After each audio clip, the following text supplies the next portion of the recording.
Ya, pengadaan kendaraan dinas Gubernur Kalimantan Timur sebesar 8,5 miliar rupiah menjadi sorotan. Kinerja Gubernur Kaltim Rudi Masud semakin dipertanyakan. Belakangan deretan keluarga Masud yang menguasai panggung politik ramai diperbincangkan. Apakah jejaring kekuasaan Masud di Kalimantan berpotensi membuat pengadaan mobil dinas 8,5 miliar rupiah terrealisasi? Dan mengapa fenomena jaringan keluarga berkuasa kerap muncul di panggung politik tanah air? Kita bahas bersama pengajar hukum tata negara Universitas Mula Warman Herdiansyah Hamzah. Selamat malam Pak Herdi. Selamat malam, Mas Victor. Ya, Pak Herdi dan juga pemirsa, sebelumnya kami sudah mengundang jajaran Pemprov Kalimantan Timur, terutama Bapak Gubernur ya, untuk membahas soal pengadaan mobil dinas ini. Ada Ketua DPRD Kaltim juga kita undang, Kementerian Dalam Negeri juga kita sudah undang, namun sayangnya mereka tidak bisa hadir. Jadi kita analisa bersama Pak Herdi saja ya. Pak Herdi, Pemprov Kaltim melakukan pengadaan mobil dinas gubernur dengan anggaran 8, miliar rupiah di tengah efisiensi anggaran yang sedang digencar dilakukan ya di berbagai instansi publik dari pusat sampai daerah. Apa tanggapan Anda, Pak Herdi? Ya, saya kira ada beberapa catatan penting soal itu ya. Satu, saya kira gubernur tidak punya rasa empati sama sekali dengan warganya gitu. Dia ini dipilih bukan untuk menghambur-hamburkan uang yang dibayarkan dari pajak-pajak rakyat begitu, tetapi semestinya yang harus ditekankan oleh seorang gubernur adalah bagaimana proses kepemerintahannya itu lebih mengadopsi apa yang menjadi problem pokok dari masyarakat di Kalimantan Timur. Itu yang pertama. Yang kedua, kalau bicara soal efisiensi, saya kira berbusa-busa mulut gubernur bicara soal efisiensi, berbusa-busa mulut presiden bicara soal efisiensi, tetapi kemudian justru pemerintah Provinsi Kalimantan Timur dalam hal ini gubernur, itu menjadi anomali begitu ya. Karena efisiensi justru berbanding terbalik dengan upaya menghambur-hamburkan uang. Karena menurut saya 8,5 miliar uang untuk pengadaan mobil dinas itu adalah sesuatu yang tidak make sense, tidak masuk akal. Itu yang kedua. Yang ketiga, saya kira penting juga untuk menegaskan bagaimana gubernur keliru dalam membaca apa yang menjadi skala prioritas dalam pemerintahannya. Kalau kita bicara soal politik anggaran, bukankah masalah-masalah pokok yang dialami oleh masyarakat Kalimantan Timur itu masih cukup banyak? Sektor pendidikan misalnya, sektor kesehatan misalnya, infrastruktur bahkan itu jauh lebih penting dibanding pengadaan mobil dinas gubernur yang senilai 8,5 miliar itu. Tetapi problem mendasarnya sebenarnya begini, seharusnya kita punya check and balance system di DPRD misalnya. Tetapi sayang sekali DPRD sendiri tidak berfungsi. Bahkan belakangan kita ketahui bukan hanya gubernur yang memberikan porsi pengadaan mobil dinas sebesar 8,5 miliar, tetapi justru ketua DPRD juga diberikan hal yang serupa dengan nilai 6,8 miliar. Artinya posisi check and balance system tidak berjalan di sana. Apa problemnya? Ya karena problemnya ada irisan yang mendalam dalam konteks politik dinasti. Satu gubernur Provinsi Kalimantan Timur, satu ketua DPRD Kalimantan Timur yang sama-sama saudara. Ya. Nah inilah problem mendasar dari politik dinasti di mana check and balance system itu tidak bekerja sama sekali. Jadi nggak ada yang bisa mengontrol itu. Begitu. Oke, ini berbicara tentang politik dinasti. Beberapa hari kemarin Gubernur Kaltim Rudi Masud juga sempat menyinggung soal posisi Kalimantan Timur sebagai penyangga IKN ya. Lalu kemudian mobil dengan kapasitas mesin 3.000 cc yang akan dibeli ini salah satunya akan digunakan untuk menopang berbagai kegiatan kunjungan tamu ke IKN. Mobil dinas yang layak ia sebut untuk menjaga marwah Kalimantan Timur agar pelayanan tamu negara lebih baik. Nah, belakangan diketahui tadi ada ketua DPRD ternyata adalah saudaranya Rudi Masud. Kemudian ada sederet keluarganya yang lain yang duduk juga di pemerintahan baik legislatif dan eksekutif. Yang lebih luar biasa lagi adalah ada yang duduk di lini pemerintahan pusat begitu ya. Ini mengundang publik bertanya, alasan Gubernur Kalimantan Timur ingin ada mobil dinas 8,5 M itu apa sih? Ingin menjaga marwah Kalimantan Timur atau menjaga citra keluarga Masud? Komentar Anda bagaimana nih, Pak Herdi? Iya, yang pertama saya kira saya penting untuk meluruskan ya supaya publik Kalimantan Timur juga tidak tersesat gitu ya. Kalau bicara soal marwah, bicara soal kehormatan sebagaimana yang dijadikan sebagai alasan oleh Pak Gubernur, saya kira itu keliru gitu. Urusan marwah dan kehormatan tidak terletak kepada jenis kendaraan yang digunakan. Urusan marwah dan kehormatan tidak terletak dari baju dinas yang digunakan. Tetapi marwah dan kehormatan itu terletak dari standing gubernur. Seberapa jauh dia memihak kepada kepentingan masyarakat Kalimantan Timur. Pertanyaannya sederhana. Ketika misalnya Kalimantan Timur diobok-obok oleh tambang ilegal, di mana posisi gubernur? Apakah kita masih punya marwah dan kehormatan? Saya kira tidak. Ketika kita bicara soal guru-guru honorer, terutama mereka yang berada di titik-titik terluar Kalimantan Timur, di mana Pak Gubernur? Saya kira kita sudah tidak punya marwah dan kehormatan. Jadi alasan marwah dan kehormatan itu keliru dan saya kira tidak punya dasar yang cukup untuk dijadikan sebagai sebuah alasan. Jadi menurut saya memang ini lebih dari sekedar gaya hidup gubernur sendiri begitu ya. Ya. Ada semacam kebiasaan elit politik kita hari ini di mana terlalu senang melihat kerja-kerjanya sebatas kepada apa yang terlihat, bukan kepada substansi pokoknya begitu. Nah, kalau kemudian yang kedua kita mau melihat apakah ada korelasi dengan dinasti politik Mas'ud misalnya, saya kira itu korelasinya sangat besar. Saya ambil contoh, ada satu riset yang dibuat oleh Asikur Rahman, mahasiswa doktoral di London School of Economics, yang bicara soal bagaimana bahayanya politik dinasti. Dia bilang begini, bahwa politik dinasti itu memang itu merusak jalan pikir atau akal sehat kita. Kita tidak lagi menempatkan urusan merit sebagai hal yang paling utama, tidak lagi menempatkan urusan substansi problem pokok masyarakat sebagai hal yang paling utama, tetapi yang dikedepankan adalah bagaimana mempertahankan dinasti politiknya. Kan kita sama-sama paham ya, ada pergeseran makna politik dinasti sekarang. Jadi ada semacam metamorfosa, tidak lagi politik dinasti yang melihat pada darah biru, tetapi juga melihat ke samping kiri kanan gitu.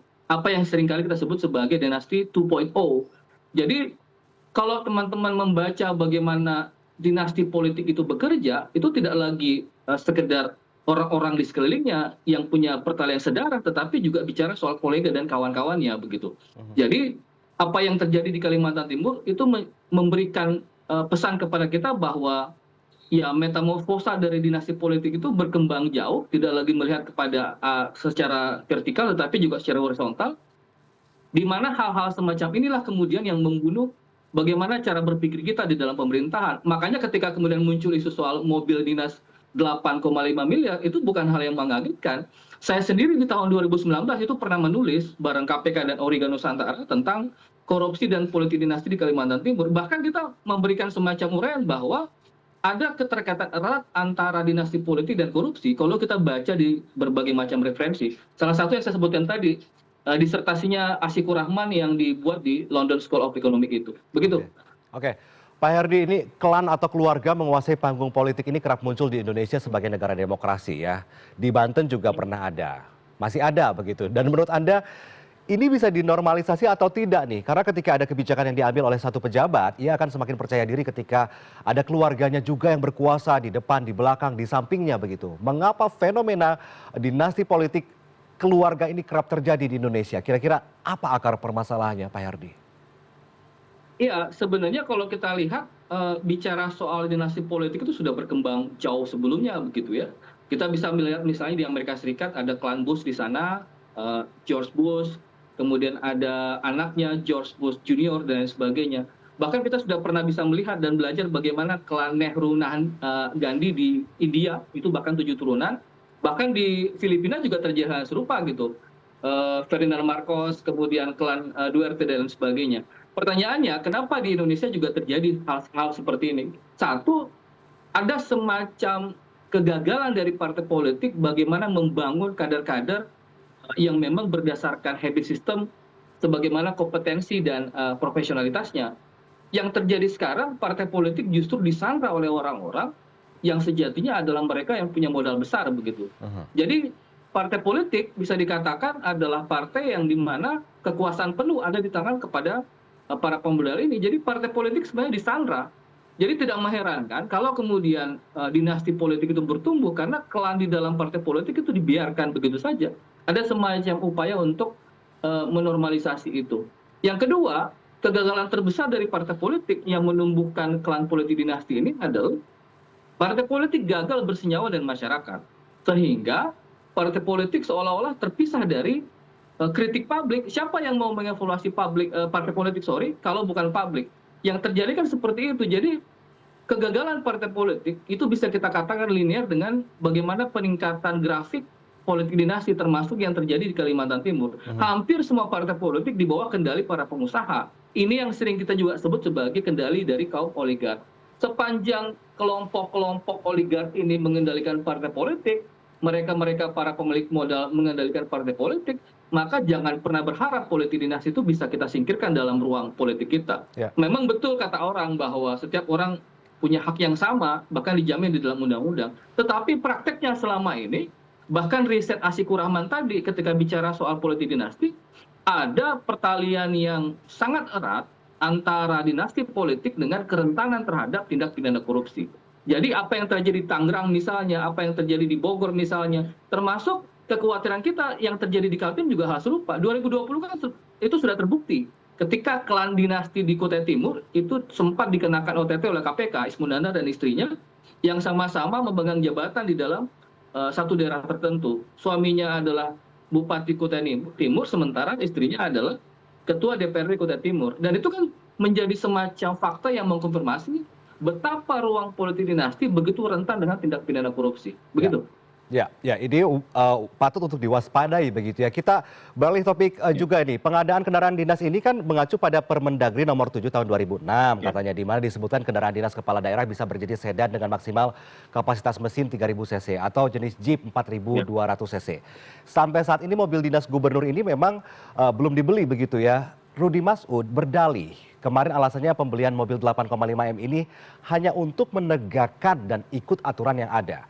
Anda sebagai pakar hukum tata negara pasti punya penjelasan terkait ini. Bisakah Anda jelaskan di mana letak kesalahannya? Apakah aturannya yang samar, yang tidak bicara soal nilai atau harga barang yang akan diadakan, atau pejabatnya yang mispersepsi dalam perkara ini bahwa ini aturan harus serta-merta dipatuhi plek seperti yang tertera di dalamnya? Menurut Anda bagaimana nih, Pak Herdi? Ya, saya kira ada dua persoalan di situ ya. Satu, kesalahan membaca Permendagri 7 2006 itu, karena bahasanya sangat sederhana, maksimal ya. Kalau kemudian sedan itu maksimal 3.000 cc, sementara Jeep itu 4.200 cc, maksimal itu kan artinya bahasa yang paling tinggi gitu ya. Yang kedua, ini bertalian dengan soal kesalahan membaca Permendagri itu. Yang kedua adalah soal perspektif. Artinya gubernur dalam hal ini kan punya sikap bisa atau tidak melakukan bagaimana kemudian upaya menjadikan urusan mobil dinas ini sebagai hal yang sebenarnya bukan menjadi prioritasnya gubernur. Sebagaimana yang saya sampaikan di awal tadi, kalau kita pakai pendekatan soal efisiensi, pendekatan soal empati, ya gubernur sama sekali tidak punya sense of crisis itu. Kalau kemudian gubernur punya perspektif yang bagus, memprioritaskan agenda-agenda yang berkaitan dengan kebutuhan pokok masyarakat di Kalimantan Timur, yang ngapain peduli dengan mobil dinas itu? Toh, gubernur Kalimantan Timur itu punya ruang untuk melakukan atau tidak melakukan itu kan. Ya. Kalau perspektifnya bagus, perspektifnya menganggap bahwa prioritas adalah kepentingan masyarakat Kalimantan Timur, perspektifnya mengatakan bahwa yang lebih penting adalah soal pendidikan, soal kesehatan dan lain sebagainya, saya kira tidak akan mungkin gubernur mengiyakan pengadaan mobil dinas yang sampai 8,8 miliar itu. Begitu. Ya, Pak Herdi, kita tahu bahwa ketua DPRD-nya adalah saudaranya atau kakaknya dari Pak Gubernur ya, Rudi Masud. Gubernurnya adalah adiknya begitu ya. Ini bisa, karena kemarin ketua DPRD, kakaknya dari Pak Gubernur juga sudah mengeluarkan statement bahwa mendukung keputusan untuk pengadaan mobil dinas seharga 8,5 M dengan alasan efisiensi daripada beli yang murah tapi masuk bengkel tiap kali begitu. Terus BPKAD Provinsi Kaltim juga sudah klarifikasi pengadaan mobil dinas senilai 8,5 M ini berpegang pada prinsip value for money dan efisiensi jangka panjang. Saya ingin tanya saja secara kebijakan, secara aturan begitu ya. Siapakah lembaga, instansi atau pihak yang paling berkepentingan yang bisa mengontrol bahwa belanja daerah ini bisa dilakukan silakan jalan atau ini tidak perlu dilakukan? Apakah ini menjadi hak prerogatif sang gubernur atau ada satu elemen yang akan memutuskan belanja ini akan terrealisasi atau tidak? Ya, yang menjadi penting adalah kita mesti paham bahwa salah satu elemen kontrol yang memfungsikan check and balances itu kan adalah DPRD sebenarnya. Ya. Karena urusan perbincangan mengenai item-item di dalam anggaran tidak akan mungkin disetujui tanpa persetujuan dari DPR. Itu berkaitan dengan fungsi anggaran yang dimiliki oleh DPRD sebenarnya. Ya. Nah, problemnya adalah satu, ada semacam upaya sandra menyandra. Makanya saya bilang tadi, bukan hanya gubernur yang diobrolin atau yang diisukan tentang 8,5 miliar pengadaan mobil dinas, bahkan ketua DPRD pun itu diberikan pos anggaran 6,8 miliar. Jadi ya bagaimana mungkin fungsi itu berjalan kalau kemudian sama-sama diberikan sama-sama saling menyerah dalam hal ini begitu. Yang kedua, dalam 1 tahun pemerintahan Rudi Masud sebenarnya memang ada problem dengan DPRD-nya. Karena fungsi kontrol dan pengawasan yang harusnya diberikan oleh DPRD itu tidak berjalan dengan baik. Kenapa? Nah, bagaimana caranya bisa berjalan kalau kemudian yang mengontrol adalah kakaknya sendiri? Perbincangan mengenai isu kontroversial akan selesai di dalam kamar pada akhirnya kan. Ya. Tidak akan mungkin ada proses pengawasan yang efektif, tidak akan mungkin ada proses pengawasan yang ketat kalau kemudian yang menjabat sebagai ketua DPRD adalah kakaknya sendiri atau saudaranya sendiri.